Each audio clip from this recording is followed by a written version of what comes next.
Regardons maintenant la réponse immunitaire humorale, c'est-à-dire liée aux anticorps et impliquant les lymphocytes B.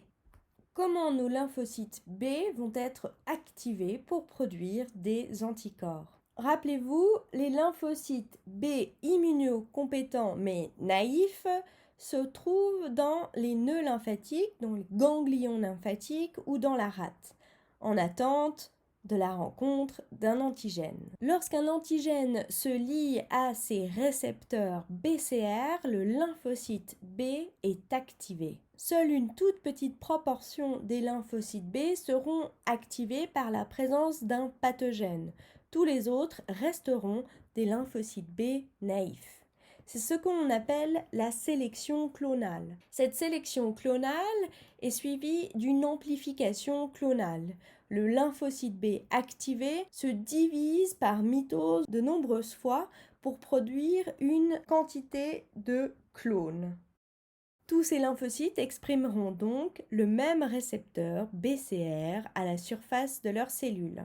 Une partie de ces clones va se différencier en plasmocytes. Ce sont des lymphocytes B spécialisés dans la production et la sécrétion d'anticorps. Ces plasmocytes ont une organisation cellulaire modifiée dédiée à la production de protéines. Le réticulum endoplasmique et l'appareil de Golgi, deux organites impliqués dans la production de protéines, se développent et la cellule se spécialise dans la sécrétion d'anticorps. Mais une partie de ces clones ne va pas se différencier en plasmocytes. Ce sont les lymphocytes B mémoire. Ces lymphocytes ont une durée de vie particulièrement longue, alors que les plasmocytes, au bout de quelques jours, meurent. Ce premier mécanisme de la sélection clonale à la différenciation est appelé la réaction primaire. La réaction primaire est la réaction qui se met en place lors de la première rencontre d'un antigène. Les lymphocytes B mémoire sont eux impliqués dans la réaction secondaire, c'est-à-dire la deuxième rencontre d'un antigène. Regardons maintenant la différence entre la réaction primaire et la réaction secondaire. Lors de la première exposition à un antigène A, le système immunitaire adaptatif a besoin de se mettre en place. Rappelez-vous, sélection clonale, amplification clonale jusqu'à la production d'anticorps, ce qui explique un délai particulièrement long de 5 jours environ entre la rencontre entre l'antigène et le corps et la production d'anticorps. Cette production d'anticorps est maximale en environ 10 jours, puis diminue dû à la mort des plasmocytes. Si avant cette première rencontre avec l'antigène A, il n'y avait aucun anticorps dans le sang, on en retrouve une petite quantité après 21 jours. Toute cette première réaction est ce qu'on appelle la réaction primaire. Lorsque l'on expose une seconde fois le corps à l'antigène A, la quantité d'anticorps dans le sang n'est pas égale à 0. Ceci est dû à la présence des lymphocytes B mémoire. En effet, le corps produisant des lymphocytes reconnaissant des antigènes de manière aléatoire, une grande quantité de ces lymphocytes ne servent à rien. Par là même, seule une toute petite proportion de lymphocytes va réagir lors de la première exposition à l'antigène A. Afin de s'adapter à la présence de pathogènes présents dans l'environnement de l'organisme, le corps conserve en mémoire la rencontre avec chaque pathogène. C'est la réaction immunitaire secondaire et le stockage de lymphocytes mémoire. Lors d'une seconde rencontre avec l'antigène, ici notre antigène A, la quantité d'anticorps présents dans le sang n'est pas égale à 0 et la réaction immunitaire débute beaucoup plus rapidement. Au bout de 7 jours, la quantité d'anticorps présents dans le sang est déjà beaucoup plus grande que le maximum de la réaction immunitaire primaire. Ceci va atteindre un maximum 10 jours après la seconde rencontre avec l'antigène A. Par la mémorisation de ces rencontres avec les antigènes, le corps adapte la réponse immunitaire. Ainsi, la réaction immunitaire secondaire est plus rapide et plus intense. Ceci n'a évidemment pas d'effet sur les nouveaux antigènes qui présentent une réaction immunitaire primaire.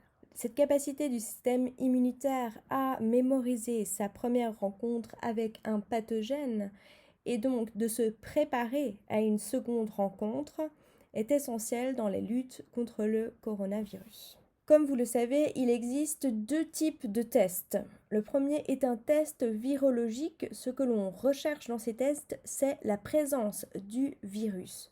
Pour cela, on prélève du mucus dans le nez, la gorge ou par crachat d'un individu. Ce mucus va ensuite subir un traitement particulier. On cherche à amplifier une petite portion connue du génome du coronavirus par une méthode qui s'appelle la PCR.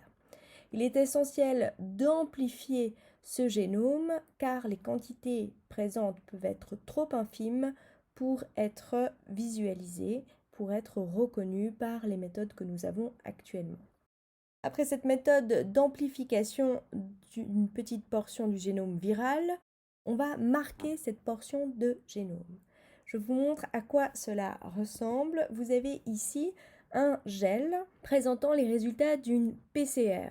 Comme vous le voyez, ici vous avez une zone qui s'appelle une échelle moléculaire qui permet de donner la taille des fragments. Le fragment que nous recherchons dans le cas présent est de cet ordre-là.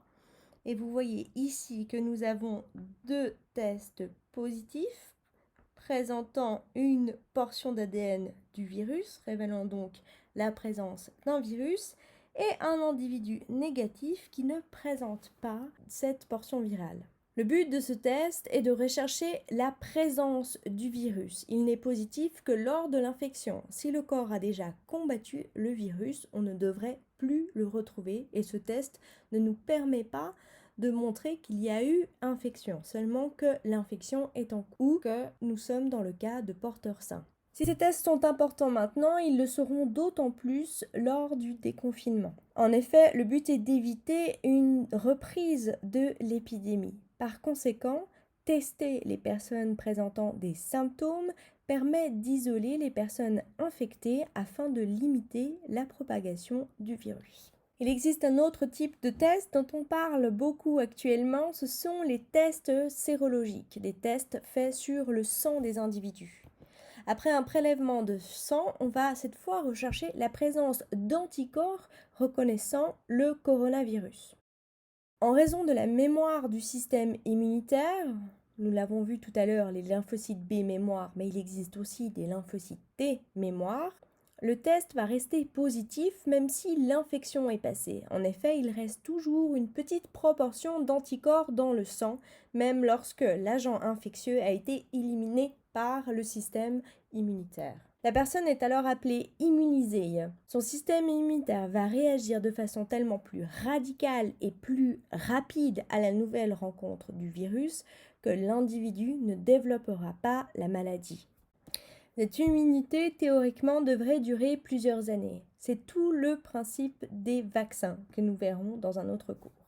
On recherche donc pas la présence du virus, mais la présence d'anticorps marquant tous les individus qui ont déjà effectué une réaction primaire en réaction au virus et qui sont donc immunisés. Le but est de déterminer la portion de la population qui est immunisée contre le virus. C'est important parce que ce que l'on cherche à atteindre et qui pourrait protéger de la propagation de l'épidémie, c'est ce qu'on appelle le seuil d'immunité de groupe, immunité grégaire ou l'effet parapluie. C'est là aussi un des principes des vaccins que nous verrons la semaine prochaine. Ce seuil est le seuil à partir duquel la partie immunisée de la population protège la partie non immunisée de la propagation du virus. Les scientifiques ne connaissent pas exactement la proportion de la population immunisée nécessaire à l'atteinte de cet effet parapluie. Elle est toutefois estimée à plus de 60%. Regardons comment fonctionne cet effet parapluie. Cette animation vous permet de comprendre comment fonctionne l'immunité de groupe, aussi appliquée au vaccin. Quand personne n'est vacciné ou que personne est immunisé, dans notre cas, la maladie se répand extrêmement rapidement. Plus la proportion de personnes immunisées augmente et plus la maladie a de la peine à se propager. En effet, si une personne contaminée se retrouve entourée uniquement de personnes vaccinées ou immunisées, elle ne pourra pas transmettre la maladie aux personnes qui l'entourent. Ainsi, la maladie ne va pas se répandre à travers la population.